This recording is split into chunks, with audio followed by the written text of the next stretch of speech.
일단은 이 단어 자체가 좀 굉장히 낯설다고 느껴질지 모르겠습니다. 짓하니까요. 그러니까. 보통 우리가 언어를 사용할 때 질 혹은 짓 이런 단어를 사용하는 말들이 뭐가 있죠? 도둑질? 도둑질. 예. 윤회질? 연회질? 연회질. 왕년이 좀 하셨나 봅니다. 네. 맞아. 뭐 헛짓. 헛짓. 예. 그리고 예전에 이렇게 양반 계층이 하실 때 이렇게 어떤 신분제가 있을 때 보면은요, 질 붙는 말들 보면요, 예를 들어서 뭐 양반질, 공부질 뭐 이런 거 없잖아요. 맞아. 네. 보면 주로 이제 그 바느질. 노동 관련해 가지고 이렇게 보면 뭐 바느질, 지게질, 발길질. 를 애기가 하고 있나 보군요. 네, 활발하게. 너무하네요. 이 질을 왜 이렇게. 어느 시절이나 그 끝에 질이나 짓을 붙이는 분들은 권위를 가졌던 분들 같아요. 그러니까 그걸 평가절하하는 분들. 네. 뭘 저런 걸 하고 있어 하는. 연회질. 예. 연애질은 이제 엄마 연애질을 하다니. 공부는 안 하고 연회질을 하고 있어. 거기에는 그 단어를 표현하시는 어른 세대의 선입견이나 가치가 들어있는 말들이죠. 좋지 않은. 예. 혹은 뭐 양반 뭐 이런 식으로 이렇게 그걸 이름하는 사람들의 권위가 거기에 들어가 있는 거죠. 근데 그렇게 보자면 잉여짓이라는 건요. 뭘까요? 쓸데없는. 그렇죠. 잉여란 말 자체가 이미 나머지 필요 없는 거죠. 필요 없는 거라는 없어도 뜻이잖아요. 되는 거. 예. 근데 이 잉여짓이라는 단어의 독특성은 뭔가 하면 이게 어른 세대가 만든 단어가 아니라요. 청년들이 스스로 만든 단어라는 것이 저는 좀 재미있는 사회학적인 관찰이었어요. 재밌다. 예. 왜냐하면 제가 이 단어를 친구들이 많이 사용하는 걸 관찰한 게 2008년도, 9년도 요쯤이었어요. 수업 시간에 저는 이제 문명사를 주로 가르치는 내용을 많이 하기 때문에 최초의 잉여에 대해서 강의를 하고 있었어요. 그 잉여는 물론 이제 곡물 생산 이제 기술이 발달하면서 인간이 더 이상 배고프지 않아도 되고 잉여분이 축적분이 많아졌다. 이 얘기를 하면 잉여라는 단어를 썼는데 뭐 학생들이 와르르르 웃는 거예요. 그래서 이 말이 웃겨? 약간 되게 학문적인 언어거든요. 잉여? 그렇죠. 근데 한 번도 그 전까지는 아이들이 웃은 적이 없어요. 맞아. 그래서 이게 뭐가 웃기지? 이렇게 생각 좀 당황을 했는데 그 다음 학기도 웃고 그 다음 학기도 웃는 거예요. 아이들이 생각하는 잉여가 예, 다르군요. 그렇죠. 제가 생각했던 잉여는 그냥 말 그대로 어떤 곡물 뭐 아니면 뭐 축적분 이런 거였고 그게 계급분화를 가져온 잉여. 이거를 생각했던 건데 이 친구들은 스스로들을 그러니까 잉여 인간 이런 식으로 잉여라고 자조하기도 하고 그 다음에 소위 그 수직축을 달리면서 해야 되는 스펙들이 있잖아요. 삼각형에서 평가되려면 이제 우리는 1등급에서 9등급까지로 이렇게 나누잖아요. 등급을 뭐 다 안 그리겠습니다. 그래서 등급이 이제 1등급이면 정말 이 친구는 엄친아 훌륭한 일을 하는 거고 여기에 올라가기 위해서는 잉여짓은 하면 안 되는 거죠. 시간이 없죠. 잉여짓을 할 시간이 없죠. 여기서 요구하는 짓만 해야 되죠. 예. 그래서 그거를 열심히 하는 오죽했으면 기본 생활도 힘드니까 뭐 진짜 화장실 가서도 단어장 들고 하고 길거리 가는 동안은 그 MP3 같은 걸로 영어 단어를 듣고 뭐 회화를 듣고 이러면서 계속해서 평가되는 짓만 하고 지내는 아이들에게는 어차피 그 바깥에 있는 일들인 건데 이 바깥 일을 하는 자기들을 처음에는 아마 자조적으로 얘기를 했겠죠. 근데 어느 순간부터 자기들 사이에서는 이게 약간 프라이드가 있는 거예요. 그래서 연대 아까 왜 혼자서 못하고 저희끼리 연대도 하고 지지도 해야 합니다라는 표현을 써주셨지만 아이들이 스스로 자기들을 이제 지지하기 시작했고 서로를 칭찬해주기 시작했어요. 청년들의 건강이 아직 살아있네요.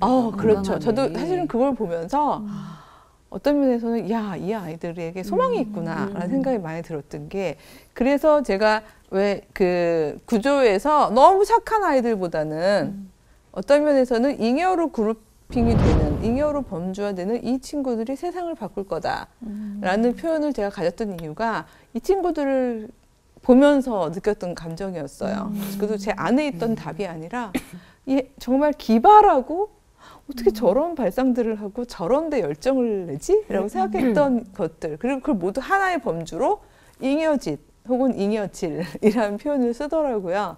그래서 지금 제가 아주 짧게 청소년 용어를 좀 할 테니 용서해 주세요. 평소에 제 용어가 아니라 그래서 뭔가 하나를 해서 올리면 친구들이 이제 온라인 상이면 댓글로 아니면 이제 오프라인 상이면 보면서 서로 이제 칭찬해 주는 말로 우와 너 이겨력 쩐다. 이겨력. 고퀄 잉여지신 걸? 맞아. 이거는 고급 퀄리티라는 뜻이거든요. 그래서 이제 그런 것들을 그러니까 비하하는 게 아니라 예를 들면 이런 거죠. 시험 답안지에다 답을 써야 되는데 몰라요. 그럼 보통은 그냥 내잖아요. 네. 아니면 기껏해 교수님 죄송합니다라든지. 정말 버리기 아까운 너무나 아름다운 그림을 그려낸다든지 작품을. 네, 작품을. 그러니까 물론 이제 관련 없는 예, 그 문제하고 전혀 관련이 없는 아니 이거는 뭐야 점수를 줘야 돼 말아야 그러니까 돼. 점수를 절대로 줄 수 없는 없는데도? 건데도 그런 게 전형적인 잉여짓이죠. 그러니까 왜 진짜 잊을 수 없는 학생이 되네요. 그렇죠. 근데 점점 늘어나고 있어요. 늘어나고 왜냐하면 있어. 그러니까 도대체 얘는 이걸 왜 그렸지? 막 이런 거 있잖아요. 그 시간에 차라리 잠을 자든지 뭐 아니면 일찍 내고 나가든지 그랬으면 좋았을 텐데 이걸 아주 혼신의 힘을 다해서 그린 것이 너무 여실히 드러나는 예, 그래서 막 작품이 보통 작품이 아닌 그래서 사실 그거는 물론 전 모든 시험지를 모아놓습니다만 그 경우에는 어떻게 폐기 처분하기가 힘들어요. 너무 작품이어서. 작품이어서 이연가요, 그게? 예, 그러니까 그렇죠. 그러니까 그리고 이게 인터넷상으로는 자기들끼리요. 얼마나 지지 기반이 뛰어난지 몰라요. 그래서 막 다음 걸 기다려주세요. 막 이러면서 예, 다음 편을 기다려주세요. 막 이런 것들 막 빨리 부모는 속이 타들어가죠. 비싼 등록금 내고. 차라리 쓸데없는 짓 하려면 잠이나 자라. 맞아. 그게 내일 공부를 하기 네. 위해서 에너지라도 그쵸. 축적하지. 왜 이렇게 생각하잖아요. 왜 쓸데없이 다 이게 잉여짓이라는 게 사실 쓸데없는 거잖아요. 그렇죠. 부모 입장에서 보면 그렇죠. 그렇죠. 지금 얘기하셨잖아요. 쓸데가 없다. 그러니까 잉여짓 네. 이퀄 쓸데없는. 쓸데없는 짓이라고 우리가 생각하는 이유는 이게 왜 쓸데없다고 생각하는 걸까요? 그 삼각형에 들어가는데 쓸데가 없는 거죠. 그렇죠. 여기서 내달리는 데는 아무리 생각해도 평가되지 않는 짓이기 때문에 쓸데가 없다고 생각하는 거죠. 그러니까 부모 입장에서는 쓸데없는 걸 하고 있는데 그걸 허하라는 얘기신 거잖아요. 네. 오늘 주제가. 예. 와. 이거 쉽지 않. 근데 물론 이제 이렇게 얘기한다고 해서 아주 애들을 그냥 다 풀어놓으라고 그렇게 얘기를 하나보다라고 생각하실지 모르지만 여기에 제가 얘기하는 거는 뭐 스마트폰 막 중독처럼 하고요. 게임 중독 이걸 포함하는 건 아니에요. 왜냐하면 어떤 면에서는 그 되게 구별이 필요한 게요. 그거는 창의적인 짓이 아니죠. 그렇죠. 이미 되어 있는 틀 안에서 그 매뉴얼대로 하는 거거든요. 그러니까 어떤 면에서는 다른 방향으로 아이들이 비주체적이고 수동적인 학습을 하게 되는 거고 자기 생각이라는 것 자체를 못하게 하는 일이기 때문에 그런 일을 얘기하는 게 아니라 뭔가 자기가 정말 시간 가는 줄 모르겠고 뭐 열정이 넘쳐가지고요. 이걸 하는 동안은요. 너무 자발적으로요. 잠자는 것도 잊고 먹는 것도 잊을 정도의 즐거움과 열정이 차고 넘치는 몰입하는 행복. 그쵸, 막 몰입하는 행복. 막 이거 해서 뭔가를 만들어냈을 때 막 비록 아무도 평가 안 해줄 거지만 나의 창조물. 막 너무 좋은 막 이런 나의 창작물이에요. 막 이런 이런 것이 이제 자기들이 생각하는 잉여짓인데 그걸 관찰하고 난 다음부터 제가 2009년도부터 과제물을 바꿨어요. 과제물의 성격을 어떻게요? 여러분의 잉여짓이 평가를 받을 수 있도록 하겠습니다. 라고 얘기를 하면서 제가 이제 어떤 주제를 주거든요. 근데 그 주제를 그 표현할 때 말 그대로 본인이 해왔던 그동안 열정적으로 해왔던 방법으로 그 주제를 하면 되는 거예요. 그 1%에서 3% 힘들겠는데요? 그러니까. 그 친구들이 매우 이거 안 하는데. 공부 잘하는 애들이 안 배웠는데. 계속 물어봐요. 계속 질문 들어오고 오히려 이 친구들은 그걸 어떻게 하는지 몰랐을 그래서 물론 이 친구들을 위해서는 이제 맞춤형으로 제가 3개 중에 선택을 하게 하는데 그 중에 하나가 서평 쓰기. 책 읽고 서평 쓰기도 좋아요. 왜냐하면 이 친구들 너무 괴롭히면 안 되잖아요. 야, 진짜. 근데 정말 답안지 주옥같이 써놓는 이 상위급 친구들은 대부분 다 서평을 선택해요. 왜냐면 그게 여기서 쭉 훈련 받아왔던 거기 때문에 그리고 굉장히 잘 쓰고 꼼꼼하게 써요.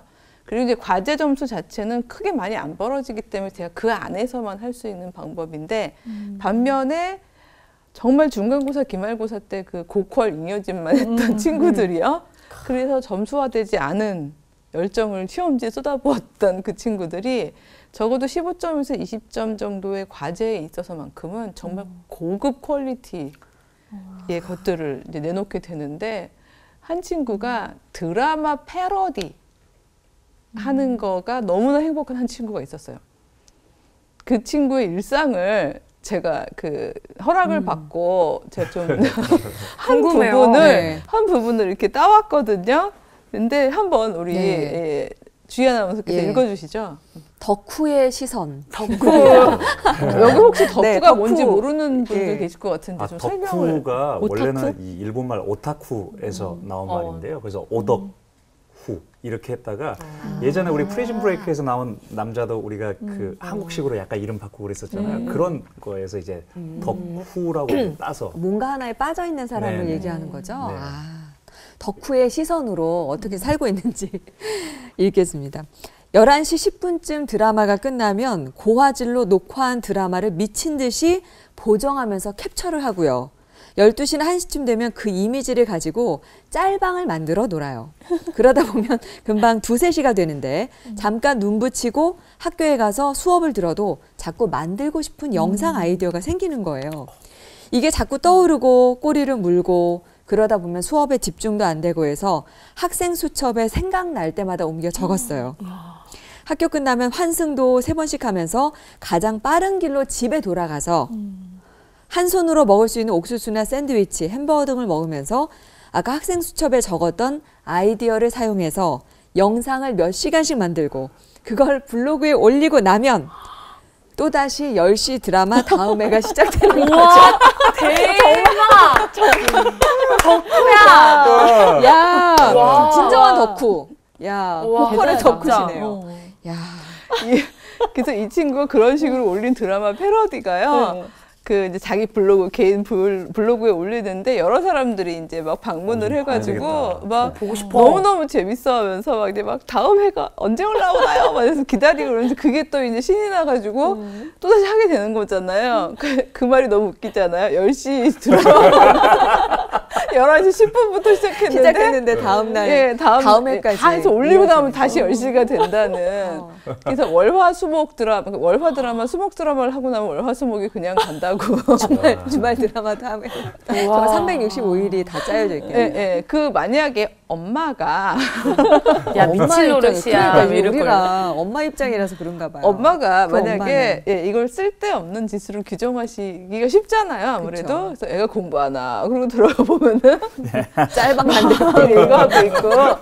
예, 그리고 심지어 얘야 나와서 밥 먹으라 그러는데 밥도 안 먹어요. 한 손으로 그래서 이게 움직여야 되니까 오죽하면 한 손으로 먹을 수 있는 음식을 본인 스스로 선택한 거잖아요. 아, 그러니까 보는 시각이 너무 다른 것 같아요. 저는 이 친구 얘기 들으면서 와, 굉장히 훌륭한 편집할 수 있는 그런 사람이 될 수 있겠다. 왜냐하면 이 영화나 드라마는 편집이 굉장히 편집의 중요하거든요. 기술. 어떻게 편집하냐에 따라서 내용 전체가 달라지기 때문에. 근데 야, 이 친구는 정말 크게 될 친구다. 그쪽으로 그 아이디어가 기가 막히다는 생각이 들거든요. 근데 엄마 입장에서는 아니잖아요.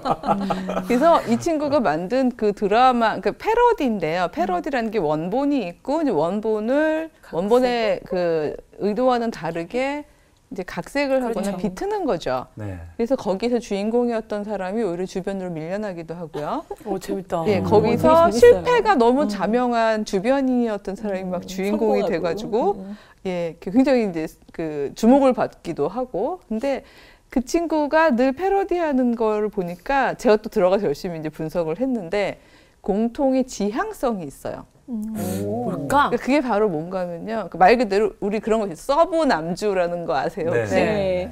예, 서브 남주는 항상 성공하나요? 실패하나요? 여자 주인공하고의 실패하죠. 사랑에 실패하죠. 있어서 실패하죠. 아무리 잘생기고 아무리 멋지고 아무리 인간성 좋아도 밀려나죠. 남자 주인공이 밀릴 운명인 게 그게 원래의 틀이잖아요. 네. 그게 원래의 답이잖아요. 그게 너무 못마땅한 거예요, 이 친구는. 그래서 항상 서브 남주에 꽂힌대요. 표현에 따르면 본인은. 남자 주인공에. 본인의 그 감정이입이 거기 가는 감정이입이 거군요. 거기 되는 거죠. 너무 짠하고 속상하고 슬픈 거예요. 걔를 그대로 둘 수가 없는 거지. 그냥 둘 그죠? 수가 없는 거예요. 왜냐면 이럴 때부터 이미 운명이 그럼. 결정이 된 거예요. 아, 얘는 16회가 됐든 20회가 됐든 24회가 됐던 여주인공하고는 이루어질 수 없는 사랑이라는 게 너무 자명한 시작인 거죠. 그러니까 그게 슬프니까 이 친구의 드라마 패러디는 항상 그 남자가 주인공이 돼요. 좋은데요? 그러게 예. 철학이 있네. 그렇죠. 그러니까. 예. 시선이. 그러니까 솔직히 이 잉여짓을 하는 친구들의 공통의 시선은요. 첫 번째 시선이 따뜻하다는 거고요. 그 다음에 주변인을 향한 관심이 남다르다는 거예요. 왜냐하면 본인들이 주변에서 그러니까 중심에서 밀려나본 체험들을 했기 때문에. 맞아. 짠하다. 짠해. 네, 왜냐면 수저의 반란인가요? 그렇죠. 그러니까 어떤 면에서 그러니까 반란일 수 있죠. 왜냐하면 이렇게 많은 수가 제가 어떻게 그러다 보니까 눈사람처럼 됐습니다만 커지네요. 작은 사람, 작은 수의 성공을 위해서 사실은 뒷받침해주면서 계속해서 좀 더 달려봐. 내지는 여기 결혼이 생기기를 기다리는 그러면서 계속 달리는 이런 삶을 살았던 자기들은 마치 그 서브 남주처럼 아무리 달리지만 이미 정해져 버린 그런 운명이라고 생각하는 거죠. 근데 그런 운명이라고 생각하는 순간 그 시선 자체가 낮은데 주변인 실패가 자명한 사람들 향해서 다가가고 있는 거죠. 그래서 이 친구의 그 패러디들의 공통 성향이 그게 있더라고요. 그래서 항상 서브 남주가 뭐 주연이 된다거나 주인공이 된다거나 아니면은 잠깐 특히 여주인공 여자친구는 대부분 못생겼잖아요.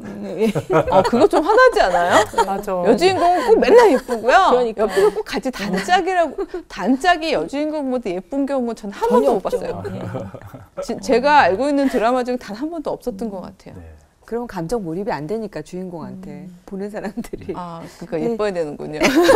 근데 현실에서는 진짜 좀 슬프네요. 그렇게 그렇죠. 생각하니까. 예, 그래서 왜 그냥 하다 농담 너는 여주인공 여자친구나 하게 생겼다 막 약간 이런 식으로까지 얘기가 될 정도로 또 그런 게 있는데 그 경우에도 막 완전 반란을 일으키면서 그 친구를 데려다가 그 친구를 주인공 삼아서 또 만드는 스토리를 다시 또 향단이의 반란인가요? 그렇죠. 야, 그런 식으로 이제 바꾸기도 하고. 그래서 이제 그런 어떤 테마가 보이더라고요. 지향성이. 그래서 제가 막, 야, 너 이거 굉장히 훌륭하구나. 그래서 이제 이런 부분에 대해서 너 스스로를 관찰해보고 너가 어떤 지향성을 갖는지를 한번 표현해봐라. 그때 영상을 한 뭐 15분짜리를 정말 재밌게 만들었어요. 15분짜리를?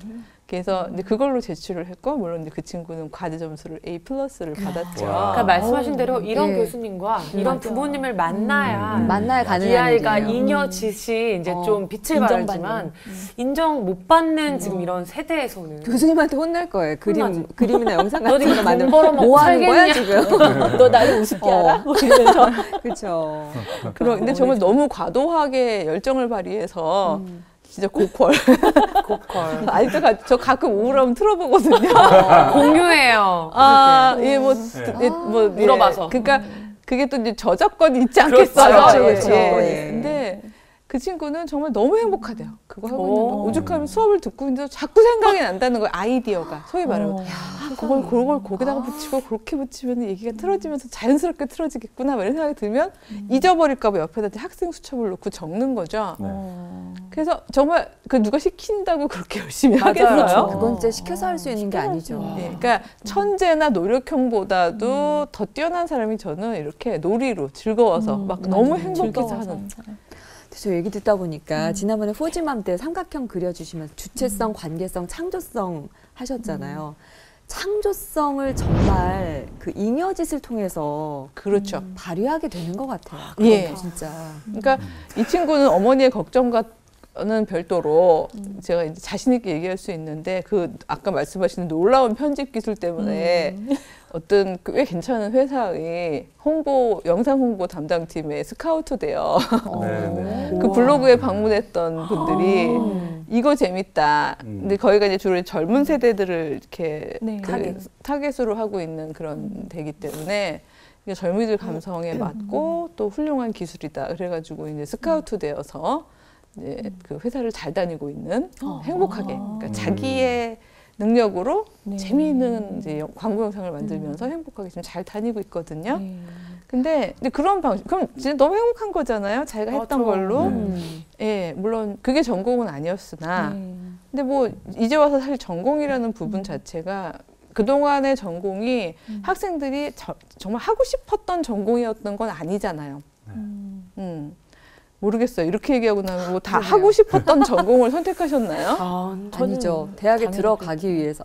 수진 씨야 뭐 그렇죠. 네, 그죠. 저야 뭐 그냥 아예 처음부터 정해져 쭉 있었으니까. 성악으로. 그래도 즐겁고 이제 잘하는 거니까 하셨던 거죠? 그렇죠. 근데 네네. 이제 제가 고등학교를 저는 예술고등학교를 나왔는데 정립이 덜 된 시기잖아요. 아이들 뭐 맞아. 가치관이나 모든 게 참 재밌어요. 지금 생각해도 정말 내가 이게 좋아서 온 그런 친구들과 엄마에 의해서 시집 잘 가라 해서 오는 이제 친구들도 있고 그래요. 근데 나중에 저희는 실기 시험을 보는데 내가 좋아서 하는 애는 정말 내가 혼자 재밌어서 하는 거예요, 연습을. 맞아. 그런데 내가 잘 모르고 억지로 어떻게 온 애들은 뭐 교수님 레슨 받고 강사 선생님 레슨 받고 새끼 선생님 레슨 받고 해가지고 시험을 봐요.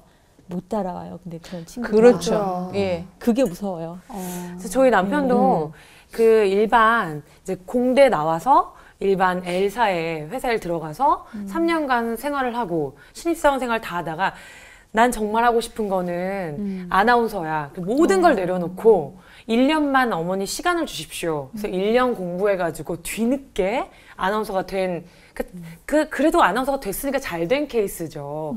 그런데 보통 부모들은 안 돼. 이제 거기서 이제 그렇게 딱 낙제를 딱 주잖아요. 그런 거 보면서 지금 말씀하시듯이 기뻐서 자기가 즐거워서 하면 그렇게 수입은 많이 안 따라오더라도 혼자 행복한. 그러니까 좀 그런 게 있는 것 같아요. 그게 돈하고는 좀 거리가 멀어요, 진짜. 그런 내가 것 같아요. 좋아서 하면은 돈 생각이 안 나죠, 사실. 그럼요. 그러니까 그쵸. 제가 맞아. 이 서울에서 할 수 있는 아르바이트는 다 했거든요. 그러니까 전공은 전자공학이었는데 이제 저는 밖에서 계속 이제 뭐 오디션도 보러 다니고 영화 감독님 밑에서 연기 수업 받고 그러느라고 밖에 좀 많이 있었어요. 근데 부모님한테 뭐 죄송한 것도 있고 그래서 혼자 한번 해봐야 되겠다 그랬는데 정말 가진 알바를 다 했었어요. 그래서 예를 들면은 이제 새벽 5시부터 8시까지 3시간 동안은 동대문 새벽시장에 있다가 그 다음에 이제 바로 또 가서 9시부터 4시까지는 예전 노키아라고 있었잖아요. 거기에서 이제 또 그 핸드폰 테스트하는 걸 했고 그리고 나서 이제 또 청담동 쪽으로 가서 카페에서 알바하고 12시에 집에 와서 잠깐 자고 나가는. 그런데도 그게 힘들지가 않았던 게 내가 이때 아니면 언제 이걸 배워보겠냐. 이게 나중에 연기에서 다 쓰일 건데. 네, 연기에 대한 열정이 있으셨기 네. 때문에 그걸 다 이렇게 경험으로 네네. 그래서 승화한. 정말 가진 알바를 다 했었어요. 뭐 우리 서울에만 있었던 거주자 많은 우선 배역을 주차를 하셨네요. 네, 거주자 우선 주차 그 그리는 선 있잖아요. 네. 그런 알바들도 여름에 하면 정말 이게 너무 이런 힘들어요. 멋진 배우가. 그러네요. 근데 그래서 그 메소드급 연기가 나오는 거군요. 그냥 나오는 게 아니었어요. 근데 너무 행복했어요. 그걸 하면서도 정말 돈은 안 돼요. 맞아. 알바 3개를 해도 남들 그 월급보다도 훨씬 그렇죠. 부럽더라고요. 그런데도 되게 행복하더라고요. 이게. 그거거든요. 그러니까 왜냐하면 사실 저희는 먹고 살기만 하면 돈이란 그냥 먹을 수만 있으면 되는 건데 그 먹고 살 만한 돈이 억지로 누군가에게 통제받으면서 그리고 또 이렇게 쓰고 버려지는 그런 강요된 노동으로 하고 있는 거랑 같은 알바여도요. 내가 가진 꿈을 향해서 다가가기 위해서 내가 자발적으로 하는 것. 예, 그리고 누가 뭐 아무리 잉여주시려고 얘기하더라도 그러니까 내가 이걸 통해서 뭔가 해냈을 때 막 그 뿌듯하고 만족감이 있는 그 일을 향해서 하는 맞아. 거면요. 조금만 먹어도 괜찮은 거죠. 행복한 거죠. 저는 요즘에 그 무슨 기사를 읽었는데 정말 마음 짠했던 게 내가 받는 월급의 뭐 70%인가 몇 프로는 욕값이다. 받는 욕 위에서부터 욕값. 욕값이 견뎌야 하는 욕. 그러니까 요즘에 그래서 젊은이들 중에서는 어떤 면에서는 전 참 권장할 만한 고무적인 일이라고 생각하는 게 대기업에 멀쩡하게 입사해 놓고요. 한 8개월에서 한 1년 반 사이에 그냥 자기가 나와서 근데 특히 이제 찾아오는 제가 그렇게 길러냈는지 모르지만 갑자기 그 미안한 마음이 들지만 와서 이렇게 교수님 살아봤더니요 회사의 그 생리가 제가 치약통이 된 것 같아요. 이렇게 표현을 하더라고요. 치약통? 치약이죠, 치약. 짜내라고 얘기한대요. 혼신의 힘을 다해서 너의 아이디어를 우리를 위해서 우리 회사가 잘 되게 하기 위해서 짜내라. 근데 그 짜낸 아이디어가 내 게 아니라 회사 게 되고 이제 빼앗기는 거죠, 치약처럼.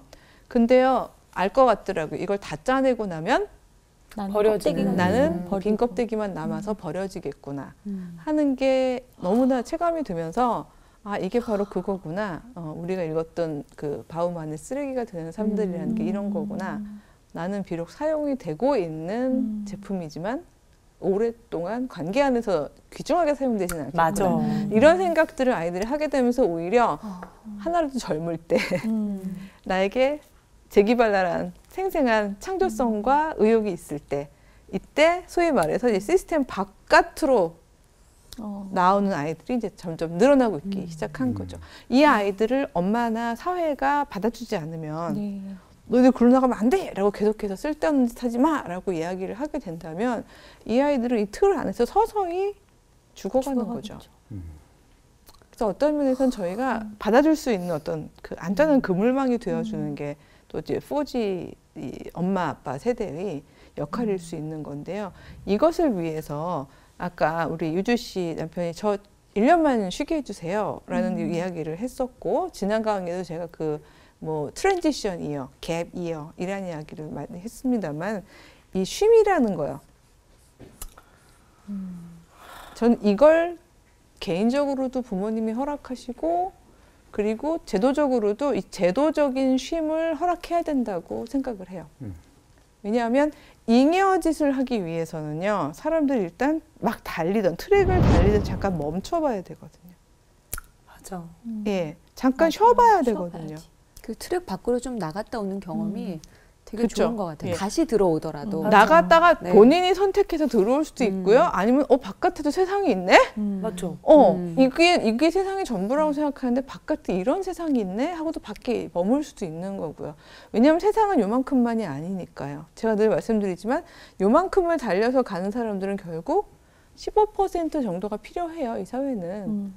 근데 그 100%의 아이들이 이 훈련만 받으면 80%는 말 그대로 그냥 스스로 인간 자체가 잉여가 되어버리는 그런 이제 불상사를 빚게 되는 거기 때문에 어쩌면 자발적으로 물론 나갔다가 여러 가지 경험을 해보고 그 소 키우던 아이처럼 난 공부를 해야겠는 걸 다만 이제 소우리를 만드는 어떤 그런 건축에 대한 공부를 해야겠는 걸 하는 친구는 다시 들어오겠죠.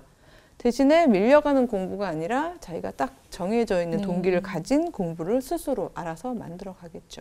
하지만 내가 하고자 하는 게 특별히 공부를 할 필요가 없는 거면 학위가 필요 없는 일이라면 그렇다면 이 시스템이 아닌 곳에 가서 또 그 역할을 하겠죠. 그런 의미에서는 저희가 이렇게 바로 이 쉼이라는 부분을 허락하면 저는 이제 그런 생각이 드는데 이 쉼이라는 걸 허락하면 내 안에 있는 거룩한 숨을 발견할 수 있다고 생각해요. 이 숨이란 하나님이 거룩하게 우리에게 불어 넣어주신 신성한 거잖아요. 오직 인간만이 하나님께서 그의 루아흐, 영을 저희들에게 직접 입김으로 불어 넣어주셨잖아요. 그 하나님의 생기가 다 우리 안에 있는데, 그렇죠? 그 생기를 느낄 짬을 줘야 되는 거죠. 맞아요. 여유를, 쉼을. 그래서 왜냐면 우리 가끔 야, 좀 숨 좀 쉬고 가자. 내지는 숨 좀 돌리자. 숨 좀 돌리자. 좀 쉴 틈을 다오. 예, 맞아. 이런 이야기들 많이 하잖아요. 근데 이 시스템 자체는요. 내가 쉬면 그동안 누군가가 나를 앞질러 갈까 봐 겁이 나서 두렵고 해서 쉬질 않죠. 그러니까 쉰다는 게 아니라 멈춰서 그냥 도태된다는 생각 때문에 못 쉬고 그냥 또 달리게 되는 것 같아요. 그렇죠. 그래서 왜 어른들도 보면은 스케줄러에 빡빡하게 왜 계획이 있는 사람이 소위 성공한 사람이고 잘 나가는 사람이라는 표현을 쓰잖아요. 뭐 없는 날은 막 채워야 될 것 같아요. 불안해요. 그게 이제는 그 병이 생긴 거예요. 그래서 이제 막 뭐가 없으면 뭐 없나? 확실해? 맞아. 확실해. 이러면서 이제는 쉬는 거 자체가 뭔가 비정상적인 것처럼 저희들이 많이 생각을 하는데 심지어 성경에는요 이걸 강제로 쉬라고 안식년을 되어 있잖아요. 적어도 일주일에 하루 쉬어야 되죠. 안식일. 네. 그 다음에 1년, 그러니까 7년에 한 번씩은 1년 자체를 그렇죠? 안식년으로 섬겨야 되죠. 심지어 희년도 있잖아요. 희년 아예 기쁜 해예요. 그건 50년마다 매 50년마다 오는 건데 이 쉼을 통해서 1차적으로 하는 게 바로 나를 돌아보는 거죠. 내 안에 있는 어떻게 말하면 거룩성을 하나님이 주신 나만의 것을 지어낼 수 있는 그 힘을 그래서 하나님의 호흡, 하나님의 숨과 내가 만나는 순간 아 내가 어떻게 살아야지 난 가슴이 뛰지? 내가 어떻게 살아야지 신나지? 가슴이 뛰다. 예. 좋네요. 내가 어떻게 살아야지 옥수수를 한 손에 들고 하루 종일 잠을 못 자고 토끼눈이 돼도 안 지치지? 안 불행하지? 그러니까 사실 이런 걸 생각하기 위해서는 끊임없이 어떤 컨텐츠를 집어넣어 주는 게 아니라 글쎄요, 거의 반강제적으로라도 그러니까 제도 안에서 쉬게 해주는 거 이게 굉장히 필요한 것 같아요. 제도를 뜯어고치기도 힘들고. 아니, 진짜 그 어떤 엄마랑 얘기를 하는데 제가 정말 그 얘기 듣고 좀 놀랬던 게 바퀴는 한 번 구르면 쉴 새가 없잖아 그러더라고요. 한 번 굴러간 바퀴는 끝까지 굴러가야 된다는 거예요. 자기 아이를. 근데 그 얘기인 즉슨 저는 굉장히 정확한 표현인데요. 현대 사회는요, 인간을 인간 대접을 안 하고 기계로 취급하거든요. 우리가 하나하나의 전문 기계의 역할을 한 기계란 그 어떤 그러니까 어떤 변명도 없고 네, 어떤 예외 상태도 없이 한 번 돌아가면 쭉 계속 같은 속도로 훨씬 더 빨리 돌아갈 수 있으면 돌아가는 존재잖아요. 그리고 멈추는 순간 고장 난 거고. 근데 우리는 기계가 아니라 사람이잖아요. 그리고 어떤 면에서는 저 이게 아이러니인 게 저희 세대가 기대 수명이 한 100년쯤 되죠? 네. 그렇죠. 예, 왜냐면 저희 어머니 아버지 세대도 건강 관리 잘하신 분들은 이제 80은 예, 충분히 뭐 넘기시니까. 그 뉴스 보니까 130세 근데 세대가 왔다. 그러니까 요즘에 태어나는 아이들은 사실 건강 관리 잘하면 120살까지도 살 수 있다고 치면 그거 딱 반으로 접어서 이렇게 딱 펼치면 60이에요. 그럼 인생은 60부터라는 얘기거든요. 그러니까 진짜네. 솔직히 60부터 뭘 하기 시작해도 된다는 얘기예요. 그러니까 너무 극단적인지 모르지만 60부터 아 이제 난 이런 걸 해보고 살아야겠다라고 마음을 먹어도 그때부터 앞으로 60년을 더 살아야 된다는 거죠. 근데 세상은 점점 이렇게 더 살 날들이 많아지는데 결정은 더 빨리 하게 되는 거죠. 점점. 인생에 대해서 결정을 너무 빨리 하게 만드는 거죠. 회사에서도 결정을 빨리 하고요. 그죠. 그렇죠. 그러다 보니까 왜 그런 표현 이제 돌이키기엔 너무 늦었어라는 표현을요. 10대 애들이 많이 쓰더라고요. 전 이미 늦었어요. 예, 그렇죠. 너무 슬퍼요. 전 너무 늦었어요. 여기서 주로 하는 얘기들이 그런 얘기고 이 친구들도 해요. 그래서 문과이과 나눠서 겨우 1년 지나놓고 너무 문과 성향이 막 보이는 이과생인 거예요. 그래서 너 여기 왜 왔니? 뭐 이러면 뭐 점수 때문에. 점수 때문에요. 이쪽으로 가야지 뭐 밥 벌어먹기가 더 좋다고 해서요. 뭐 등등등. 근데 야, 근데 그게 모든 이과생에게 적용되는 건 아니야. 그러니까 내가 볼 때 너는 문과적인 성향이 너무 더 강한데 이제 돌이키긴 너무 늦었어요. 맞아. 이런 표현 많이 써요. 이제 겨우 1년 와놓고 돌이키기 늦었다고 표현을 해요. 근데 물론 우리는 그렇잖아요. 모든 아이들이 다 그 나이에 같은 경험들을 하면서 올라가잖아요. 그렇지만 사실은 120살이라는 긴 세월을 놓고 볼 때 그게 뭐가 늦었어요? 그럼요. 네, 저도 늘 그랬거든요, 애들한테. 내 롤모델은 모세 형님이다. 기력도 세하지 않고 눈도 멀지 않고 120세. 이제 인생 3분의 1 살았는데. 진짜네. 야, 니네 여유 가져라고 얘기하거든요. 그렇죠. 나이 40쯤에 뭘 해보면 좋겠다라는 걸 생각해도 괜찮은 거예요. 그러게요. 그래도 아직도 3분의 2나 남는 거죠. 저희 아이가 그 10살 때 제가 이제 40살이 됐어요. 근데 그때 아이가 엄마는 이렇게 되게 많이 산 것 같은데 본인은 4번을 더 살았어? 엄마 되게 많이 살았다면서 엄마는 꿈이 있어? 그거 물어보는 거예요. 근데 저는 40살에 되게 하고 싶은 일들이 많아서 제 꿈 리스트를 막 적고 뭔가 하고 있을 때였거든요. 그래서 엄마도 꿈이 있어. 그랬더니 그 나이에 대해서 무슨 꿈을 10살 애가 보기에는. 10살 애가 보기에는. 그러니까 정말 그 나이가 근데 나이 드신 그 제 분들도 그렇고 저희 어머니 세대도 그렇고 제 친구들도 보면은 네가 하고 싶은 걸 해봐 하면 뭘 해야 될지 모르겠고 뭘 좋아하는지 난 모르겠어. 그리고 꿈이라는 게 먹고 사는 직업과 연관이 되게 되면 정말 나이 40이면 다 끝나는 거잖아요. 망설이게 그죠? 그렇죠. 망설이게 되고. 네. 이게 계속해서 내가 개인으로 얼른 빨리 해서 먹고 사는 직업을 가져야 한다고 생각하는 순간 마음이 조급해지고 10대 아이들이 이미 기껏 요만큼 와놓고는 돌이키기 늦었어라는 표현을 하게 되잖아요. 그러니까 어떤 면에서는 그래서 이게 개별 가정이나 개인에게만 여유를 가지고 쉬어라.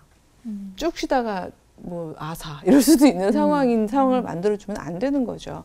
쉬는 것도요 어떻게 보면 경제력이 뒷받침이 되어지시죠. 그러니까 그렇죠. 주변에 예. 힘든 친구들은 너니까 쉬지 뭐 예를 들어 뭐 난 못 쉰다 쉬면 우리 다 진짜 아사야 막 이러는데 아 참 진짜 어떤 집안엔 그게 또 해당되고 어떤 데는 또 해당되지 않는 그런 사회 참 가슴 아픈 일들이 많은 것 같아요. 그래서 이게 저는 어떤 그 유대 공동체가 주는 비전이 비록 그들도 실패했었지만 비전 자체는 어떤 면에서 우리가 계속 가지고서 더 실천할 수 있는 능력이 더 많이 있다고 생각하는 게 일주일에 하루 쉬게 하는 거요. 물론 유급으로 쉬게 해야 되는 거죠. 돈 안 주고 쉬라 그러면 당장 아무도 안 쉬어. 예, 그날 하루에 그 데일리 브레드가 없으면 못 사는 사람들이 어떻게 쉬겠어요. 그러니까 크리스찬만이라도 작은 기업이든 큰 기업이든 기업 있으신 분들은 좀 염두에 두셨으면 좋겠어요. 그게 반드시 꼭 어떤 특정한 날이 아니라도 성경에 써 있는 거니까. 아마 성과가 더 클걸요? 그렇게 쉼을 주면. 그쵸. 그런 거 쉼을 있죠. 주면. 우린 버려지지 않을 거야. 그런 마음. 그리고 우리는 사람이기 때문에 일주일 중에 하루는 쉴 수 있는 공동체야. 쉬는 동안 나를 돌아보고 내 안에 있는 거룩한 하나님의 숨을 쉬면서 난 앞으로 어떻게 살아갈까 꿈꿀 수 있는 존재야. 이게 제도적으로 허락이 되고 또 7년에 1년이 주어지고 그리고 50년이 되었을 때는 그 모든 능력차나 그 어떤 구조적인 문제 때문에 고착화되어 있는 그 아까 수저계급론 이야기를 했습니다마는 그 부분들이 자발적으로 오히려 높이 있는 사람들이 나누어주는 그런 꿈이 사실은 희년의 꿈이거든요. 근데 그런 것들을 우리 교회가 사실은 혹은 크리스찬들의 공동체나 그런 크리스찬적인 어떤 비전을 가지고 있는 기업이나 학교나 이런 단체들이 지원해 주지 않는 한은 개인이 개인적 차원에서 쉬어서 숨을 다시 돌아볼 수 있는 기회는 참 아무래도 적죠. 맞죠. 오늘 잉여짓을 허하라라는 얘기를 들으면서 좀 반성을 좀 하게 됐어요. 제가 아이에게 허하는 것도 그렇지만 저 자신에게도 잉여짓을 허하지 않고 살았구나라는 것을 좀 느끼게 된 시간이었고요. 그리고 뭔가 사람이 행복할 때는 잉여짓을 할 때에 그 행복감이 있는 것 같아요. 그렇죠. 네. 예.